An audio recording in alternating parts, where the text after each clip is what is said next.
اكشن.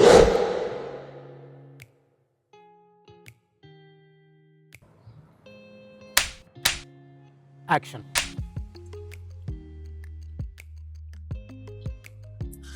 باين ان انا مخرج ولا باين كمان؟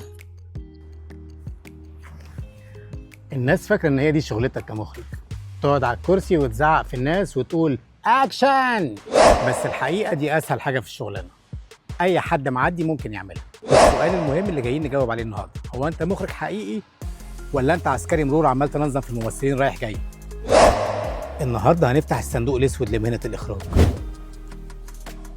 بعيدا عن التعريفات الاكاديميه هعرفك يعني ايه مخرج، وهتعرف هل انت مخرج حرفي ولا انت مخرج صاحب رؤيه، ولا تاخدها من قصرها يا ابن الناس وتبطل اخراج وتريحنا. والاخراج بيتعرف على انه تفسير وتحويل النص المكتوب الى عمل فني مرئي او مسموع. النص المكتوب هنا قصدنا بيه السيناريو او النص المسرحي، وده بيتم من خلال التنسيق وقياده كل عناصر العمل الفني: التمثيل، التصوير، الاضاءه، الديكور، الموسيقى. كل عناصر العمل الفني بتكون تحت قياده المخرج لتفسير النص وتحويله الى عمل مرئي او مسموع. التعريف ده سليم وكل حاجه، لكن تحس ان في حاجه ناقصاه. انت كمخرج بيبقى معاك ورق ميت، مهمتك انك تنفخ فيه روح الحياه. حصلني.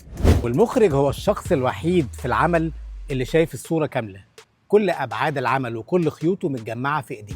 الممثل عارف دوره، مدير التصوير عارف الكادر بتاعه وعارف ازاي هيستخدم الاضاءه ويستخدم عدساته، مهندس الديكور عارف ازاي يستخدم خاماته. كل واحد عارف دوره كويس قوي، الا انت لازم تبقى عارف كل حاجه. انت الوحيد اللي شايف المسرحيه كامله او الفيلم كامل من قبل ما يتعمل، هو موجود في خيالك، ومهمتك كمخرج انك تجسد الخيال ده على ارض الواقع. الاخراج هو فن اتخاذ القرار كل ثانيه. انت مهمتك انك تاخد القرار، تحط الكاميرا هنا ولا هنا، الممثل يعلي صوته ولا يهمس، الاضاءه تبقى اصفر ولا ازرق. كل ثانيه بتاخد قرار، وكل مجموع قراراتك ده هو اللي بيحدد اسلوبك. وعشان تعرف تبقى المايسترو ده محتاج تاخد ايه معاك في جيبك. مش بتكلم عن المعدات والعدسات والحاجات دي، انا بتكلم عن شخصيتك. محتاج يبقى فيك ايه صفات. رقم واحد، لازم يكون عندك كاريزما، لازم يكون عندك ملكة القيادة عشان تقدر تقود فريق عمل بيتكون من حوالي 50 ل 100 واحد، كل واحد فيهم ليه شخصيته المختلفة وليه الايجو بتاعه، وتخليهم كلهم يمشوا ورا رؤيتك انت بمحبة واقتناع مش بخوف. ده بيحتاج موهبة خاصة.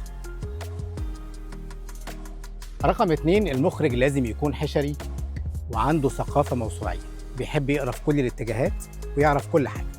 لازم يبقى عنده ثقافة في الموسيقى وفي الفنون التشكيلية، لازم يبقى عنده ثقافة موسوعية عشان يعرف يوجه كل فريق العمل، يتكلم مع الموسيقي، يتكلم مع مهندس الديكور، يتكلم مع مهندس ومصمم الإضاءة، يعرف يتناقش مع كل واحد ويوصل له وجهة نظره.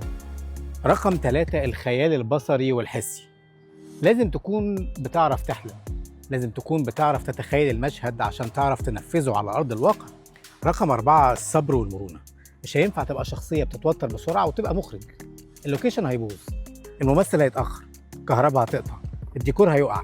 لو انت من الشخصيات اللي بتتوتر بسرعة باظت كل حاجة. لكن المخرج الحقيقي هو اللي بيحول كل مشكلة لحل.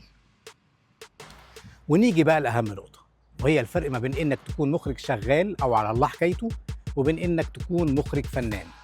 فرق ما بين المخرج الحرفي والمخرج صاحب الرؤية. المخرج الحرفي هو المخرج الشاطر اللي بيعرف يستخدم ادواته كويس، يحافظ على كادراته، يقطع مظبوط، يحافظ على الراكورات، يعرف يرسم ميزانسين الحركة، يعرف يوجه مهندس الإضاءة ومهندس الديكور، يعرف يتعامل مع الممثل. ده مخرج حرفي، ادواته كلها في ايديه. المخرج صاحب الرؤية بقى ده حاجة تانية خالص. ده عنده وجهة نظر في الحياة، ده مش بيفسر النص، ده عنده حاجة يقولها من خلال النص، بيقرأ ما بين السطور، ممكن يدي للنص بعد تاني خالص مش موجود فيه. تعالوا نتخيل مشهد 2 بيتخانقوا ونشوف الفرق ما بين المخرج الحرفي والمخرج صاحب الرؤية ممكن يعملوا ايه. المخرج الحرفي هياخد زاوية واسعة للاتنين اللي بيتخانقوا، وبعدين ممكن ياخد زوايا أول واحد، وبعدين ياخد زوايا تاني واحد، وممكن ياخد انسرتات لو هو يعني راجل مجتهد، وبعدين يركب المشهد على بعضه. ده المخرج الحرفي.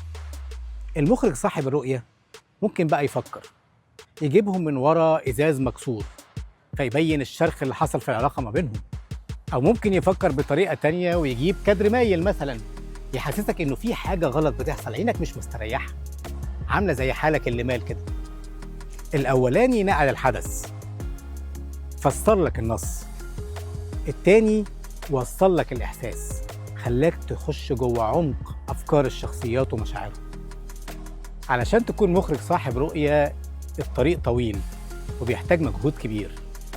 محتاج يكون عندك ثقافة واسعة، محتاجك تكون بتذاكر كتير، محتاجك تكون عندك شغف للحياة وعندك رؤية لمشاكلها وعندك وجهة نظر فيها.